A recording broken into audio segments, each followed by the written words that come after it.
सतगुरुदेव तुई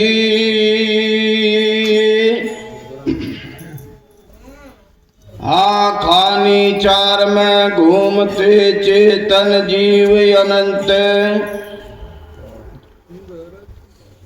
तरते धरते पूतले कभी न होवे अंत।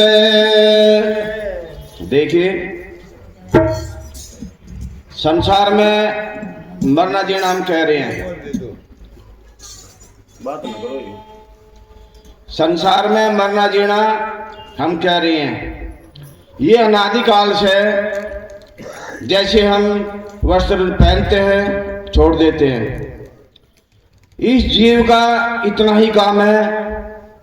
इस शरीर को धारण करता है, अपने काम करता है, छोड़ देता है, फिर शरीर धारण करता है और उसको त्याग देता है। लेकिन इस मानव देह में इसका सर्वश्रेष्ठ काम है। मानव देही धार के चूका अब की घात,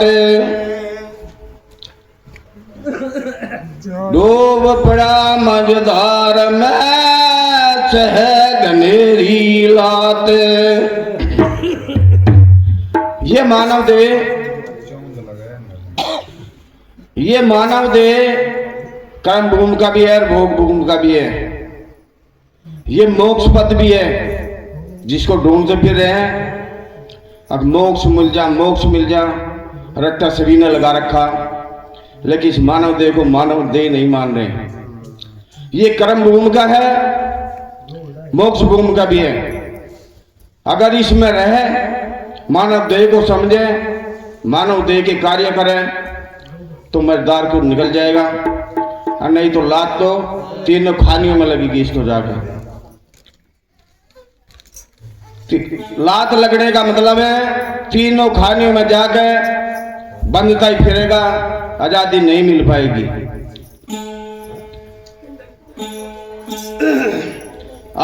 पांच तत्व का पुतला मानुष दरिया नाम, एक कला के विछड़ते विकल भये सब ठाम। तो अनंत काल से ऐसे पुतले धरा है और छोड़ता आ रहा है। लेकिन हमें ये सत्संग मिला है, संतों के शरण में मिला है। लेकिन यहाँ के भी कहते, अभी हमारे जो साहिब जी हैं ये सेवादार जी कह रहे भाई मरगट की वाणी हो, मरगट की हो, मरगट को खा लो, इससे भला हो जाएगा। अगर सत्संग में आकर भी इसके सुधार की बात नहीं समझाई तो यहाँ पूरी रात जागने का हमारा कोई लाभ नहीं है। मरगट की वाणी होती है, 5 वाणी कह ली, 10 वाणी कह ली, ये पूरी रात का प्रोग्राम नहीं होता मरगट में। इस मानव को समझाने के लिए, उन जीवों को समझाने के लिए जिनके यहाँ ऐसी हादसा हुआ, तो उसमें उपदेश करे जाते हैं जिससे उनको कुछ लाभ हो। चलो जो जैसे भी इनकी रूपरेखा ऐसे ही चलो।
जन्म मत खोय सामंद नारायण का जन्म मत खोय परारवत के भोग भोग ले आगे भेज मत बोल सामंद नारायण का जन्म मत खोय सामंद नारायण का जन्म मत खोय।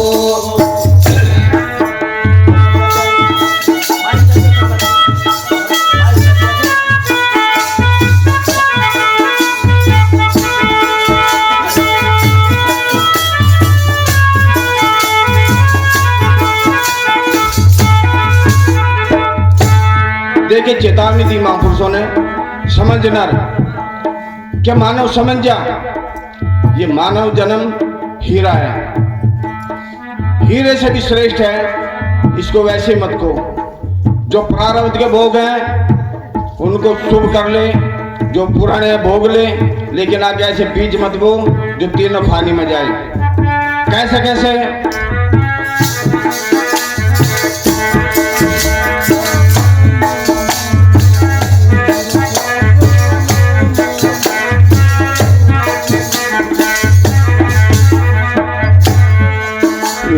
सुर नर मुनि और देवता था तदीप लोखंड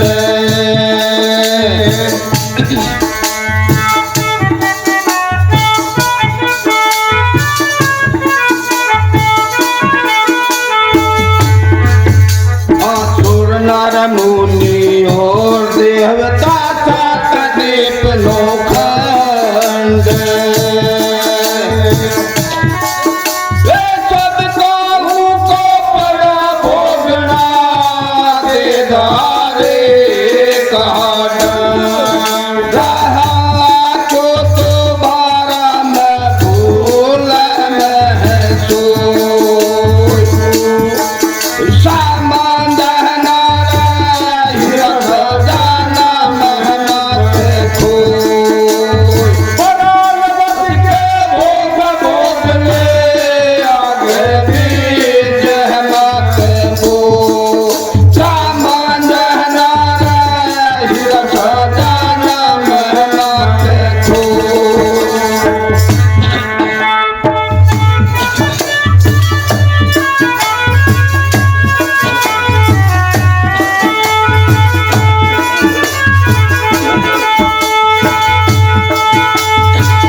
देखिए कबीर साहब ने रविदास जी ने हमसे बुरा मान जाए चाहे उसमें हम पक्षपात ले लें किसी को नहीं बख्शा ना स्वर्ग को बख्शा ना मुनि को बख्शा ना देवताओं को बख्शा सबको खुले चेतावनी दी है कि उनको भी आ गया इस मानव देह के लिए बहुत मेहनत करनी पड़ती है जब मानव देह मिलता है मोहताज होते हैं मानव देह के लिए इस मानव देह में आने के बाद में भी अगर इसने अपने प्रारब्ध पे अंकुश नहीं लगाया तो दुख भोगना ही पड़ेगा चाहे वो राजा हो चाहे भिखारी हो चाहे संत हो चाहे गृहस्थी हो जो शुभ कर्म करेगा शुभ का लाभ लेगा और जो दूसरों को दुख देगा तो उसको दुख को भोगना ही पड़ेगा कैसे गया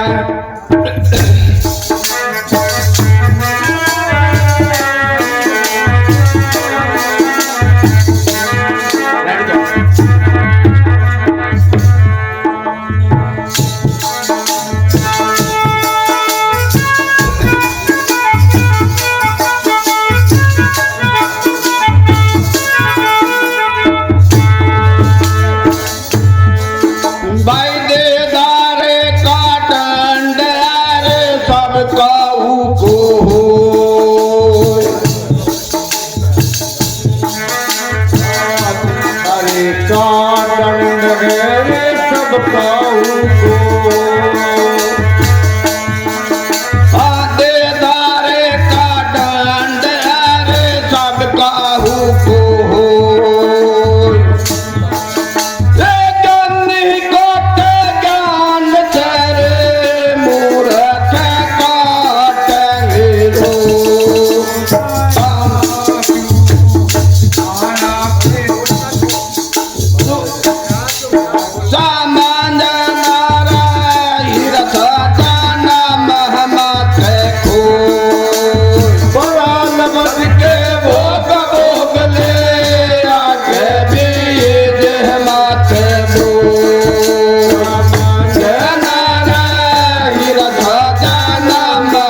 देखिए, पैसा सबके लिए जरूरी नहीं है, लेकिन इसमें मानसिकता भंग होती है। यहाँ खड़े होने के लिए मानसिकता एकाग्र करनी पड़ती है। जो बात कहा जाए उसको समझ लो, उसी में भला है। कहा है जितने भी संसार में हुए हैं, देहधारी का दंड सभी को हुआ है, चाहे वो किसी देह में हो, लेकिन उसको ज्ञानी लोग ज्ञान के द्वारा काट लेते हैं और अज्ञानी रोके काट लेते हैं। बस समझना ये है कि हमें इस मानव देह में शुभ कर्म करना है। शुभ करते जाओ, सुख भोगते जाओ।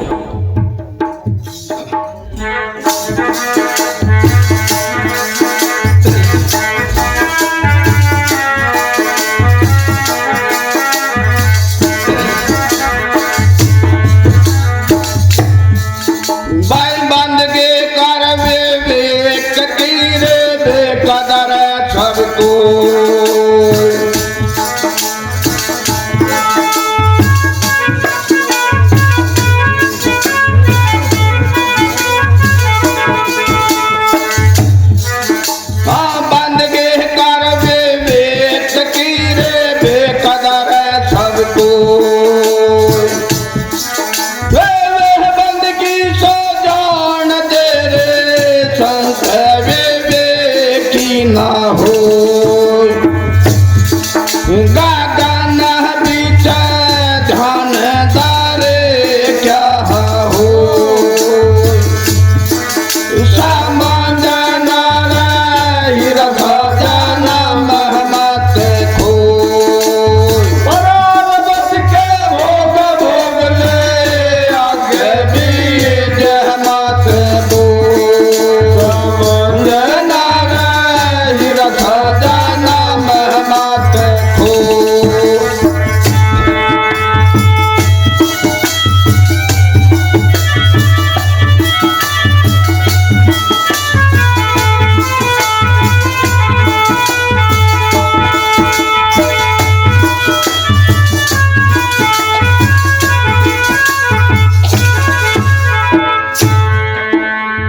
ये साखी, ये जो खली गई है, ये हमें सभी को चेता रही है,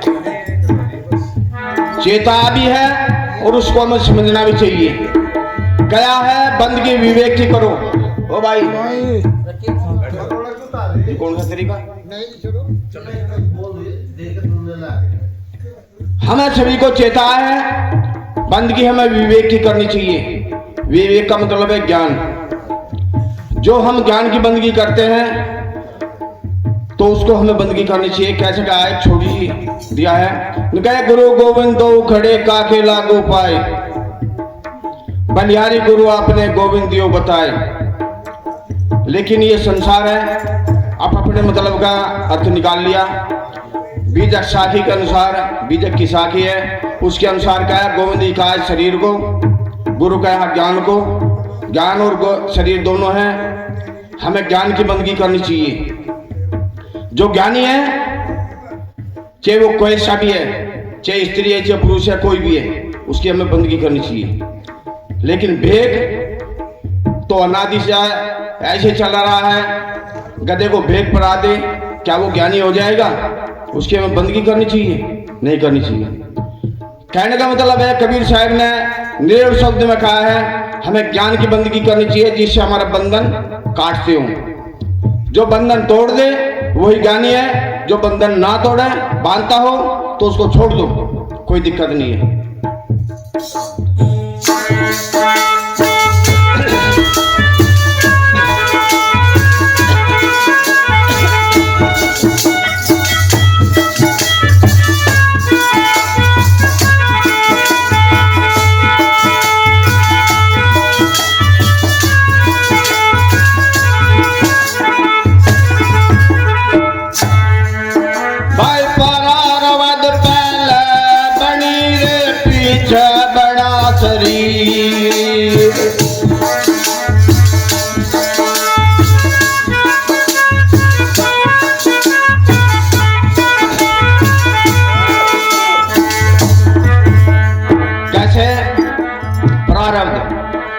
ये सारा संसार ही प्रारब्ध पे चल रहा है। जो हमने कर्म कर दिया उसका भोग भोगना पड़ेगा, निश्चित है। इस मानव देह में जो देह मिली हमें प्रारब्ध से मिली है, उसमें हम कोई भी बदलाव नहीं कर सकते। जो हमारा पहला प्रारब्ध है, ये शरीर मिला है, उसमें हम कोई भी बदलाव नहीं कर सकते। चाहे वो संत हो जाओ, चाहे गृहस्थी में रह जाओ, चाहे राजा हो जाओ, कोई भी हो जाओ। लेकिन वर्तमान में जो वर्तमान चल रहा है, इसमें जो हम कर्म कर रहे हैं, उसमें हर पल सुधार कर सकते हैं, उस प्रारब्ध को हर पल बदल सकते हैं। ये इस मानव देह में इतनी आज़ादी है, इतनी आज़ादी होने के बाद में इतने इसके कर्म करने में श्रेष्ठता है। तो हमें क्या करना चाहिए? ठहरना चाहिए अपने में और शुभ कर्म करना चाहिए।